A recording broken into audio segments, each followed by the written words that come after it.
If you ask yourself, why am I here? What is my purpose? How can I fulfill my potential? You're in the right place. Welcome to the Lifestyle, Relationships, and Career Human Design Podcast. I'm your host, Vanessa Naja from vanessanaja.com. My mission is to help you be on purpose and fulfill your potential by aligning in body, mind, and spirit so you can feel empowered, joyful, connected, and free. I'm so excited to share with you how to do that through human design. If it feels aligned, I'd love it if you subscribe and share. Now let's get to the episode. It's always a good idea to have your human design chart with you when listening. You can get yours for free at my website, vanessanaja.com/free chart. Link is in the show notes. Hey everyone, and welcome to episode 3 of the Lifestyle, Relationship, and Career Human Design podcast. In today's episode, we are going to go over the human design centers. And this is going to be a brief introduction to the centers. My original plan for episodes 3 through 7 was actually to go over each human design type in more detail. And that is actually how I learned human design. I learned types before centers. As I was preparing, though, it actually makes a lot more sense to learn more about the centers first, because how centers are configured is a huge part of what makes your human design type. So understanding a little bit more about the centers can be very helpful. So in the human design body graph, which is a visual representation of your design, it shows you how your energy flows, where you have access to consistent energy, where your energy is inconsistent, where you send energy out into the world and to others, and where you receive energy from the world and others. Your body graph also shows you your gifts and the areas where you might be challenged and are designed to gain wisdom. The body graph is composed of 9 geometric shapes, which are the energy centers. They're loosely adapted from the Hindu Chakra system, and they're in charge of energy in specific areas of our bodies and lives. In your chart, you might notice, for most people, some of the centers are going to be colored in, and this means that they are defined. In your defined centers, you have consistent access to the energy governed by that center. You radiate it out into the world, and other people can sense and feel that energy from you. The centers that are in white in your body graph are undefined. And these are areas where you have inconsistent access to the energy governed by that center. You take that energy in from other people and planetary transits, and you'll amplify that energy as well. You can think of your defined centers as broadcasting stations and undefined centers as receiving dishes that receive and amplify the signal from the broadcasting stations. In your undefined centers, you can basically borrow energy, but it's not your own energy and you have inconsistent access to it.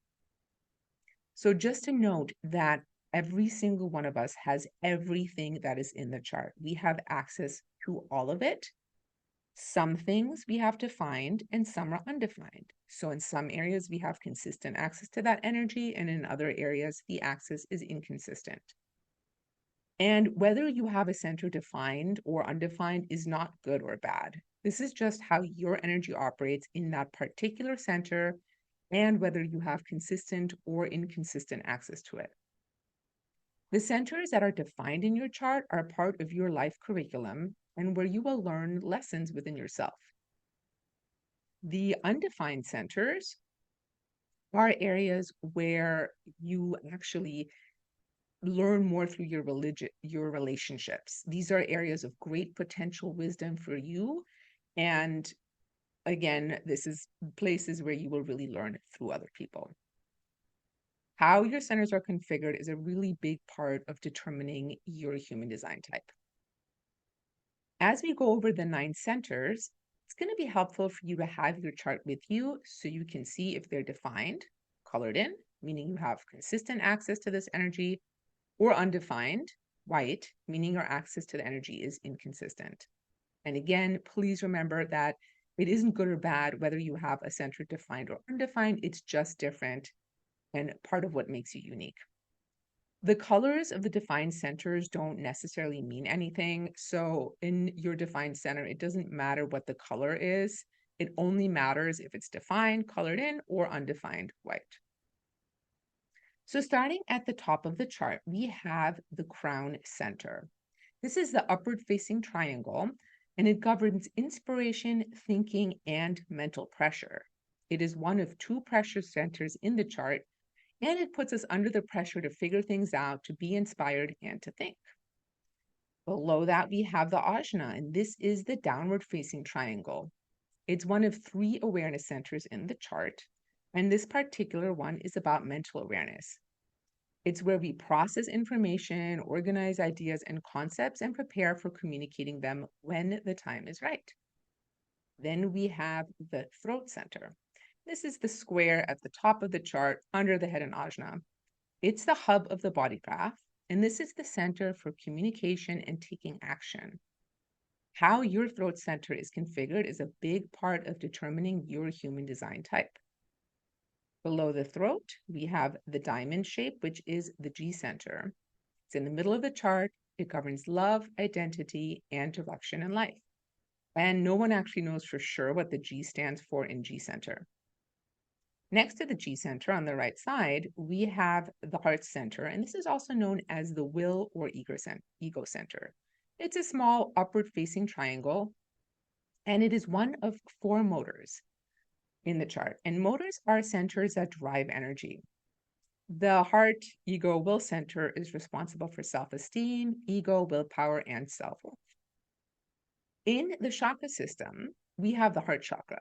In human design, it's believed that this actually split into two and is now the G center and the heart will center. This explains why there are 9 centers and not 7. There's another center that also split.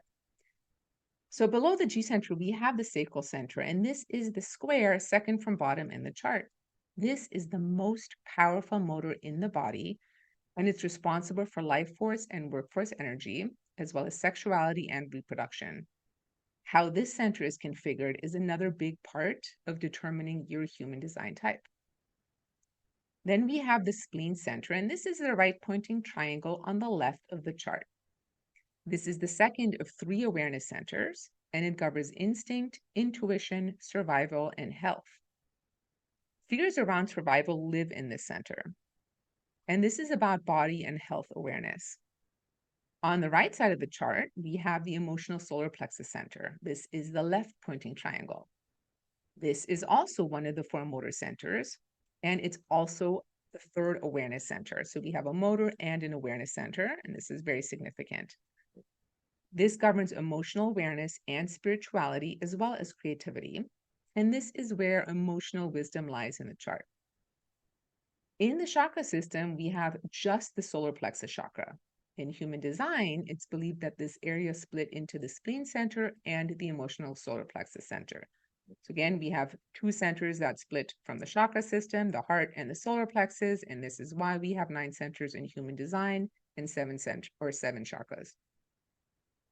At the bottom of the chart, we have the root center. It's the square at the very bottom. This is the second pressure center in the chart, and it governs adrenaline pressure, stress, and evolution. And this is the pressure to get things done. And this is the 4th motor in the chart, so it also drives energy. And that is your brief introduction to the human design centers. And it tells us more about what areas of our bodies and lives are governed by the centers, what it means to have a center defined or undefined in your chart. In the following episodes, I will go into each human design type in more detail, and it's going to be helpful to know a little bit about the centers because they are an important part of configuring your type.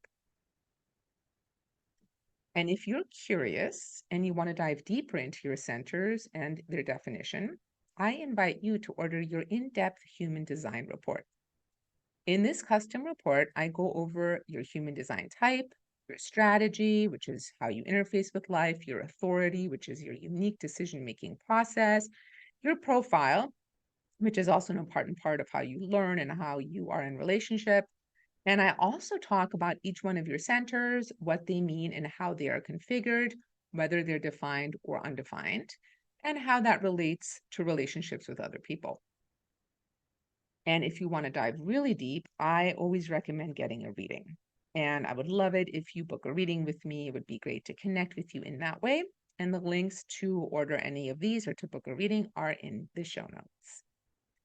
I look forward to seeing you in the next episode. If you want to dive deeper, I invite you to get a free human design mini reading report at vanessanaja.com/free mini reading, or book a human design reading with me. Links are in the show notes. That's it for today's episode. I know your time is important, and I'm so grateful you chose to spend it with me. It would mean the world to me if you engage with the episode by liking, subscribing, commenting, and letting me know any questions you have or what else you'd like to learn about. And the absolute best compliment is if you share with someone you think will benefit. It really helps me spread the message. Love and blessings to you.